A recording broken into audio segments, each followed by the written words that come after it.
저는 오늘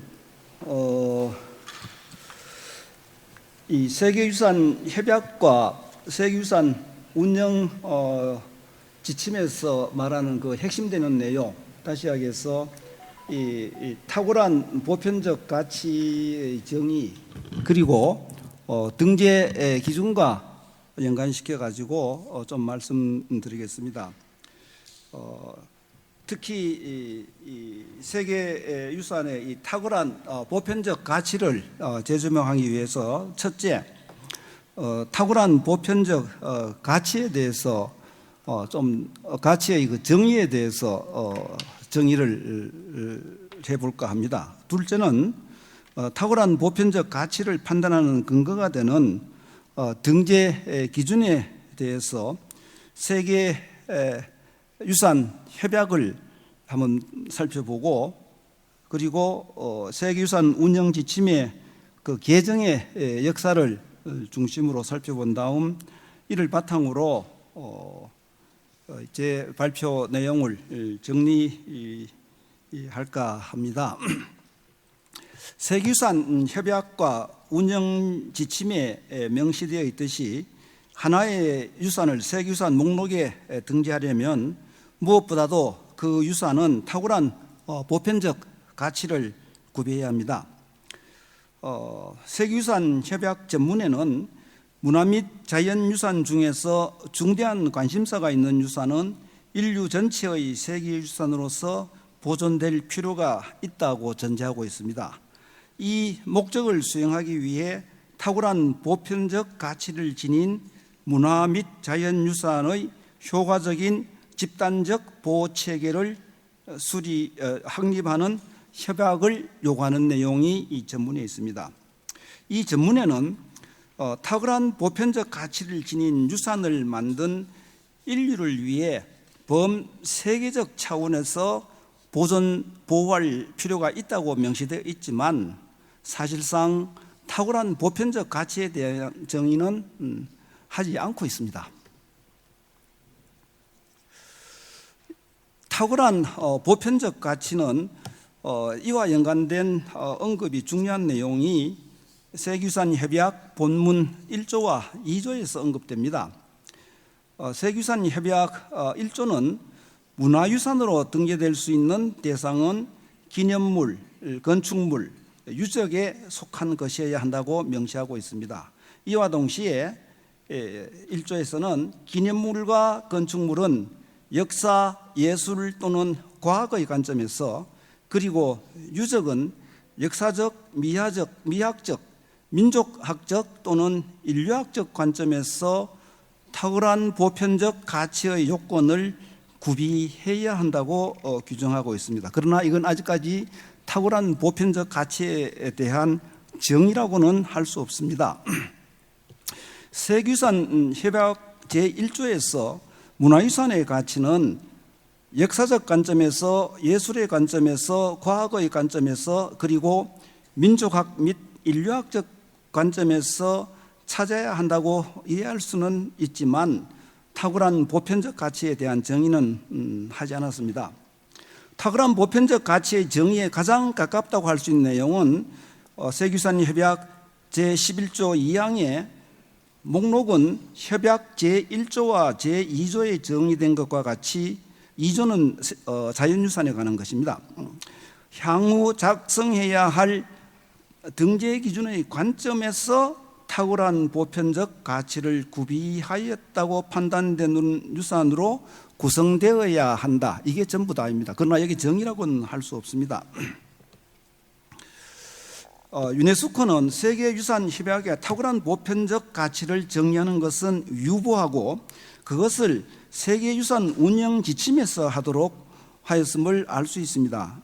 유네스코는 세계유산 목록 등재를 시작하면서 실제로 세계유산위원회와 자문기구가 신청유산의 속성을 근거로 탁월한 보편적 가치를 신청유산의 다양한 속성에 근거하여 등재 기준을 해석해 왔습니다.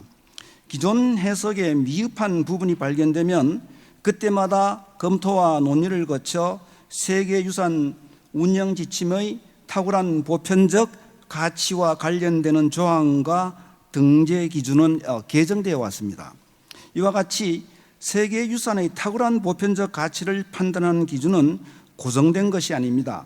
이는 달리 말하면 세계유산이란 시간적으로는 선사시대부터 현대까지의 유산을, 공간적으로는 세계 전체에 걸쳐 있는 유산을 대상으로 하기 때문에 고정된 개념으로 정의하기가 아주 까다롭다는 것을 말해 주기도 하고, 또 다른 한편으로는 탁월한 보편적 가치에 대한 판단을 요구하는 신청유산의 속성이 지속적으로 확대되어 해석되어 왔음을 보여주기도 합니다. 이상 언급한 내용은 세계유산 운영 지침에 보이는 탁월한 보편적 가치에 대한 정의가 연도별로 어떻게 개정되어 왔는지 몇몇 사례를 비교해 보면 알 수 있습니다. 세계유산 목록 등재가 시작되던 것에 상당히 영향을 준 1977년에 세계유산 운영 지침을 보면은 1조에서는 유산의 일부가 특출한 특성을 구비하였으면 탁월한 보편적 가치가 있다고 판단될 수 있다. 그 다음에 6조에서 탁월한 보편적 가치라는 문구의 보편적의 정의는 논평을 필요로 하며 어떤 유산은 어디서나 모든 사람들이 그 중요성과 중대성을 인정하지 않을 수 있고 문화 또는 시대마다 의견이 다를 수 있다. 문화유산에 관한 한 보편적이라는 용어는 그것이 그 일부를 이루는 문화를 최고로 대표하는 유산을 가리키는 것으로 해석되어야 한다. 이 1977년의 운영지침 6조가 그 후 지금까지 세계유산 운영 지침에서 말하는 탁월한 보편적 가치의 정의에 대해서 상당하게 오랫동안 논의되고 또 거기에 대해서 작구를 새롭게 수정하고 그렇게 쭉 되어 왔습니다. 여러분들이 가지고 계신 그 이후에 96년의 운영 지침, 그 다음에 2002년, 2005년, 11년, 21년에 특히 탁월한 보편적 가치에 관한 문구가 있는 그 조항들을 제가 참고로 예시했습니다. 시간상 다 읽지는 못하겠습니다. 이상 예시한 연도별 사례들의 세계 유산 운영 지침의 탁월한 보편적 가치에 대한 정의를 보면 그 중에서도 특히 2005년의 운영 지침이 대폭 개정되기 전까지는 세계유산위원회에서조차 확고하게 이 탁월한 보편적 가치에 대한 정의를 내리지 못하고 있음을 우리가 알 수 있습니다. 이러한 상황에서 1978년부터 등재되기 시작한 세계유산 목록을 보면 세계유산위원회는 적어도 80년대 중반까지는 세계유산 등재 대상 유산을 최고 중의 최고의 초점을, 요거에 아까 말씀드렸던 그 1977년 운영지침 6조에 보면은 그 최고로 대표하는 유산을 가리킨다는 그 문구가 있습니다. 유산을 최고 중의 최고의 초점을 맞추어 탁월한 보편적 가치를 판단한 것으로 이해가 됩니다. 이는 등재된 세계유산 목록을 보면 우리가 알 수 있습니다. 이 시기에 등록된 유산 목록을 보면 역사에 대한 지식이 있는 사람이라면 누구나 알 수 있는 유명하고 상징적인 장소, 유적, 건축, 기념물이 많습니다.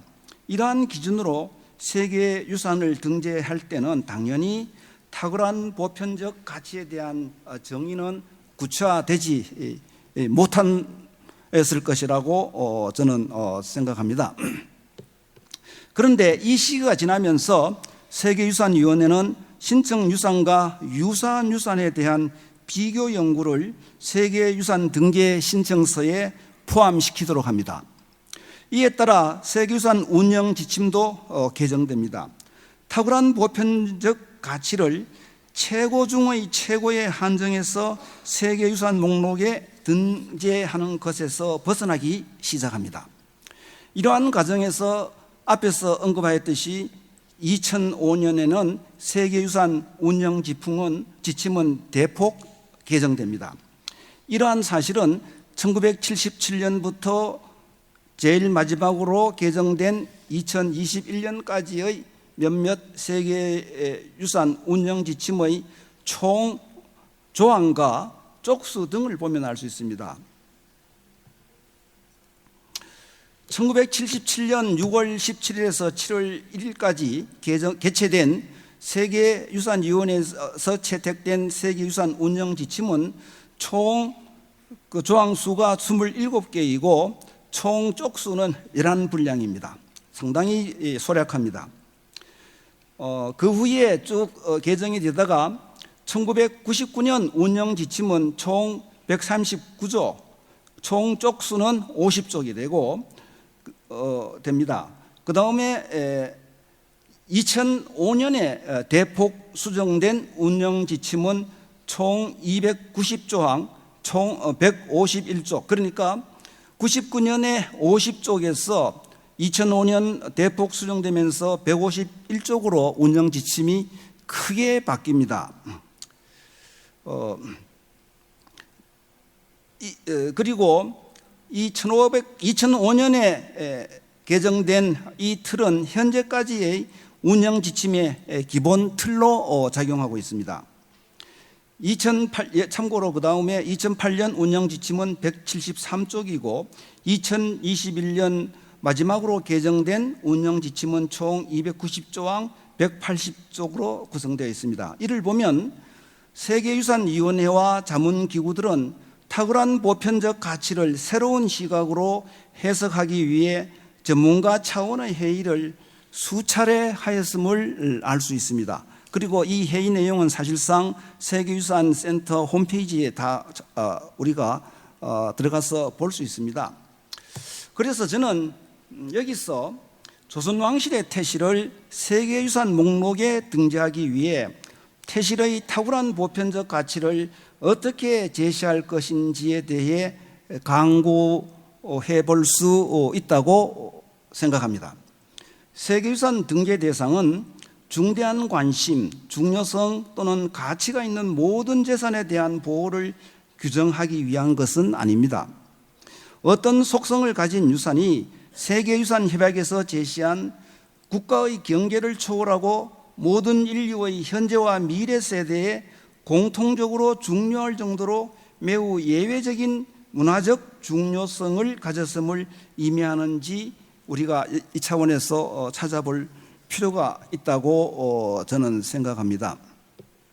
탁월한 보편적 가치에 대한 정의가 고정되어 있지 않듯이 탁월한 보편적 가치를 판단하는 중요한 근거가 되는 세계유산 등재 기준 역시 지속적으로 수정, 보완됩니다.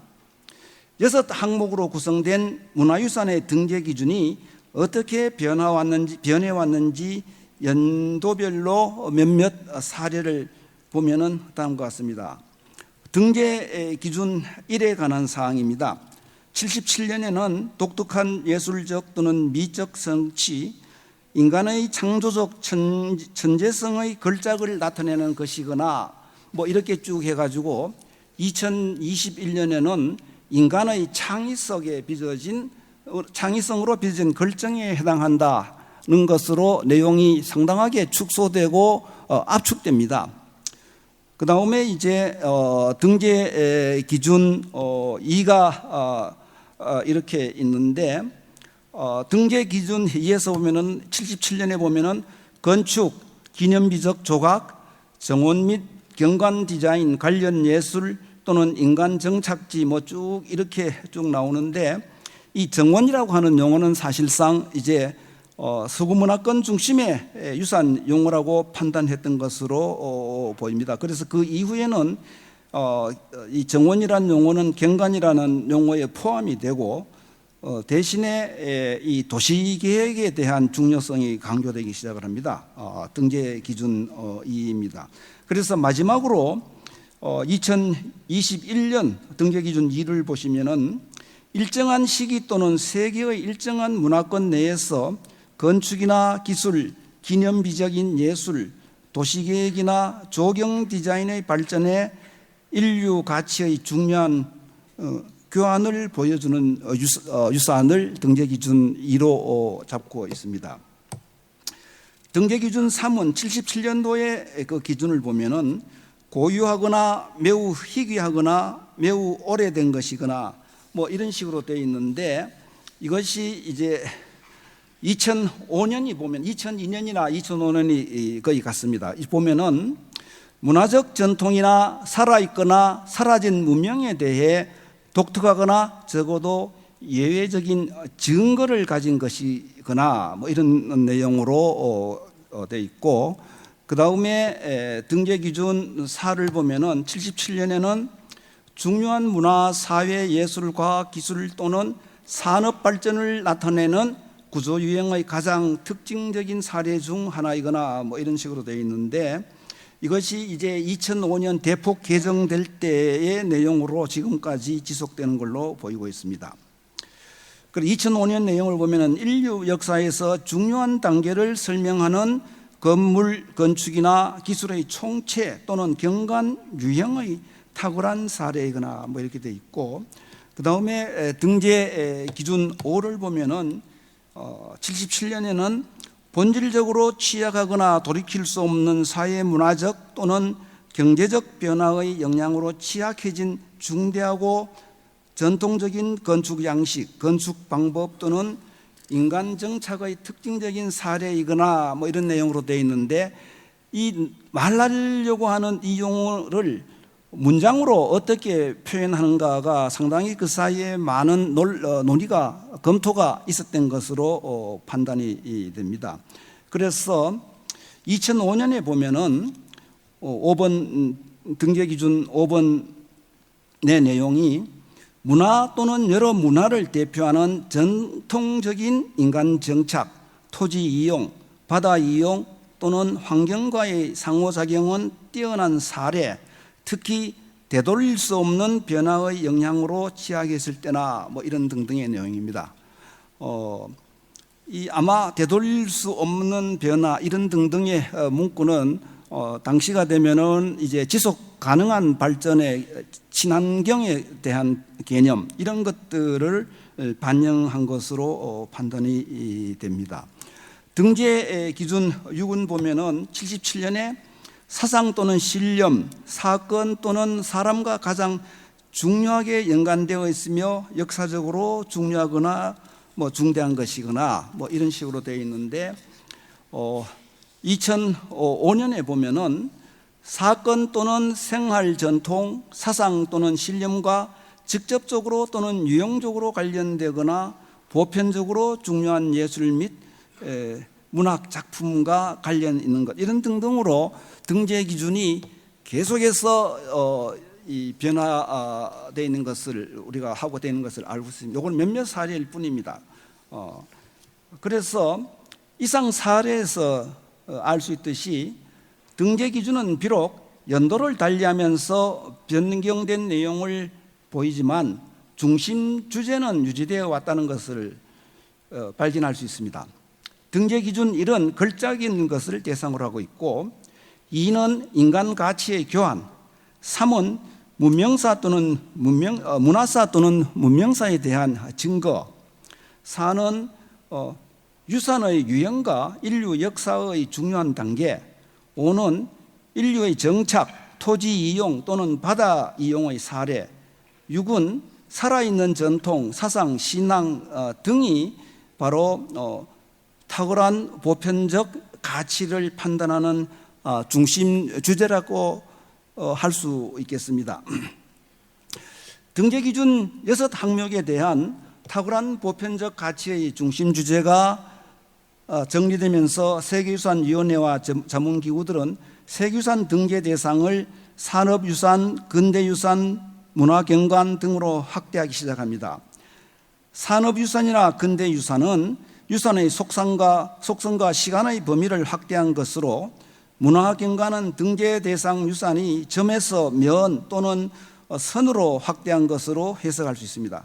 이런 관점에서 조선 왕실의 태실은 유산의 속성을 새로운 문화 영역으로 그리고 문화 다양성의 관점으로 해석하여 부각시킬 수 있는 방안도 검토할 수 있지 않을까 저는 생각합니다.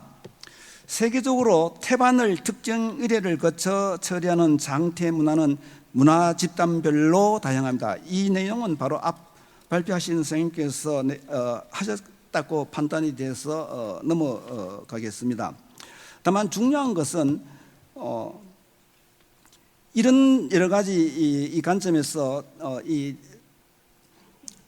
태실의 문화가 한국이 아주 독특하기 때문에 이 조선왕실 태실의 속성을 바탕으로 세계유산 등재 지침에 제시된 등재 기준을 새롭게 해석할 필요가 있음을 저는 강조해야 된다고 봅니다. 그리고 이에 따른 조선왕실 태실의 세계유산적 가치를 재조명하는 전략을 수립할 필요가 있습니다.